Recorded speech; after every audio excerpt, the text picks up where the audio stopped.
I've read a lot of comics in the past. I've read a lot of Spider-Man comics in the past. And Spider-Man is not one of my favorite characters. He's not even one of the characters I like all that much. I might have liked him in the past. I might have read a lot of Spider-Man comics in the past, but over time, I kind of lost interest in Spider Man.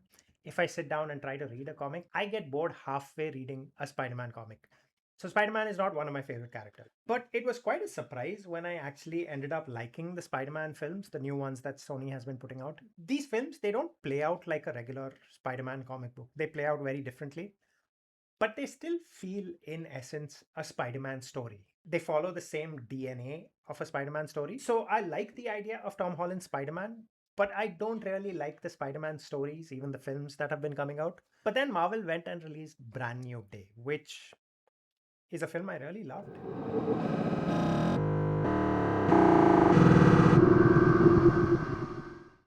This is a film about lonely people. You have Spider Man who spent 2 years living by himself. He's fighting crime by himself. People who are nice to him, he stays away from them. And in his spare time, he watches videos of Ned and MJ at college. And all this self inflicted loneliness, it brings about a physical change in him. He actually starts turning into a spider. You have the Punisher who is, yeah, I don't need to tell you why the Punisher is lonely, but I see why they brought in Punisher to this film. He kind of shows Peter how loneliness is not the path to be chosen. If he had a choice, he wouldn't choose loneliness himself. He tells Peter, if you continue down this path, you're going to end up like me, which is not a nice thing to be. You're not going to be Spider Man anymore. You have Jean Grey, who's been kicked out by her parents, but she's not really lonely. She has someone she can depend on. She has someone who's close to her sister. And then they went and took her sister away. And that eventually made her a lonely person. Lonely characters make for great stories. You have Fight Club, you have Batman, you have Rorschach from The Watchmen, you have Snake Plissken, you have almost every detective story from a hard-boiled detective fiction novel. You have John frickin' Constantine. Lonely people make for great stories, and I wonder if I like this film because I like stories about lonely people. But no, I don't think so. Speaking of Punisher and Jean Grey and even the Hulk for that matter, these characters, they aren't stuffed into the story because they look cool.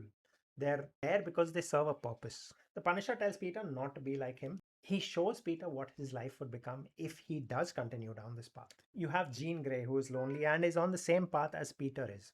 You have the Hulk, who spent most of his adult life trying to control this monster, which is exactly what Peter is grappling with. Bruce Banner tells Peter that suppressing his spider self might eventually lead him to being someone that he doesn't want to face. And all these characters, their struggles, they reflect Peter's own struggles with himself.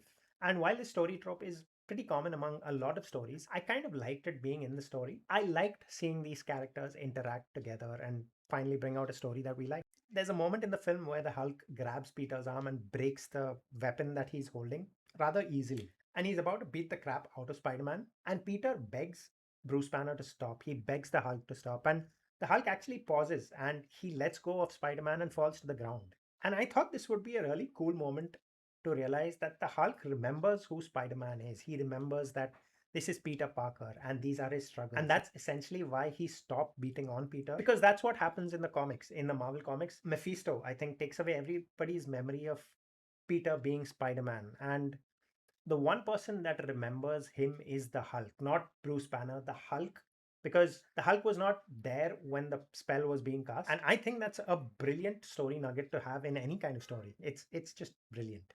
Anyway, it would be great if they did that in the films as well. I thought it would be interesting to talk about the suppression device, the device that Peter builds and puts on his back to suppress his spider self. It would be interesting to see how this device goes on to become the downfall of the Marvel universe, essentially, the downfall of the mutants at least. But I don't really think I have much to say about that. I could comment about how Jean Grey crossed the line so many times, killing some people randomly, I think. And she makes MJ meet Spider Man on the top of that building, and then she does whatever she does. Or I could talk about a bunch of other things. But no, I'm going to wrap up this video now. But before I go, I wanted to talk about Tom Holland. I wanted to talk about Tom Holland as Spider Man. Tom Holland has done 4 Spider Man films so far, which is a lot more than any Spider Man actor has ever done in the past. I hear he's retiring, maybe 1 or 2 films down the road. He's going to retire. I've heard he wants to hand over the mantle of the spider to somebody new. And this is sort of disheartening to hear, especially now that I've watched this film and I've liked the Spider Man film so much. I don't want him to go. I know I can watch this film over and over again and, you know, I could relive that moment again. But I want more. I want more Spider-Man. And I don't think I want this to end. Anyway, like this video, which is going to end now. But before we leave, here are all the covers they paid homages to, starting with the Punisher bringing in Spider-Man to the hospital when he's wounded. It's a panel from the Civil War comics. It's not really a cover from the Spider-Man comics, but it's still a homage. I don't think anyone caught this particular homage. If you did, great. Here are the other homages that were homaged. I'm going to wait until all of this is done.